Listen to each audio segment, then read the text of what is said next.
அப்படியே ஐயா இன்னொரு விஷயத்தையும் சொல்லுதாவே, ஐயா பாறையா இறுகி கிடக்கிற மனசுல பக்குவமா தண்ணியை தெளிச்சு புறப்படன்னு இது பண்ணிட்டீங்கன்னா நாங்க கூட்டணிக்குள்ள சரக்குன்னு உள்ள வந்து விதைய போட்டுருவோம்ரா, கொஞ்சம் கரடை வைங்க அப்படின்னு யாரதான் கேட்கறன்னு இன்னும் புரியல.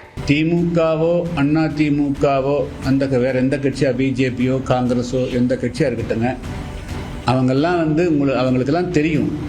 அதாவது இன்க்ளூசிவ் பாலிடிக்ஸ்ங்கிறது, அதாவது எல்லோருத்தையும் உள்ளடக்கிய அரசியல்ங்கிறது தான் முக்கியம்.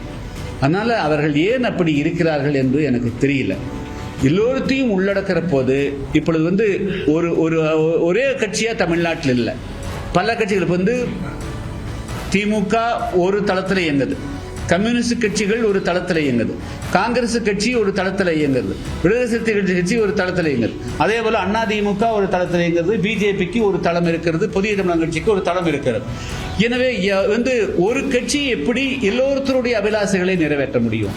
அதனால எல்லோருத்தையும் உள்ளடக்குவதன் மூலமாகத்தான் எல்லா கட்சிகளுடைய கருத்துக்களும் அனைத்து தரப்பு மக்களுக்கும் இந்த அதிகாரம் பரவலாக்கப்படும். அதனால எல்லோருத்தையும் உள்ளடக்கியது அவங்க சிந்திக்கணுங்கிறது தான் என்னுடைய வேண்டுகோள். திமுகவோ அண்ணா திமுக பிஜேபி எல்லா கட்சிகளுமே அவர்கள் தங்களுடைய அந்த இறுகி போன டாக்குமெட்டிக், அதாவது மாற்றவே முடியாதுன்னு நினைக்கக்கூடியதை அவர்கள் எல்லாம் அதை தளர்த்தி பார்க்கணுங்கிறது தான் என்னுடைய அன்பான வேண்டுகோள்.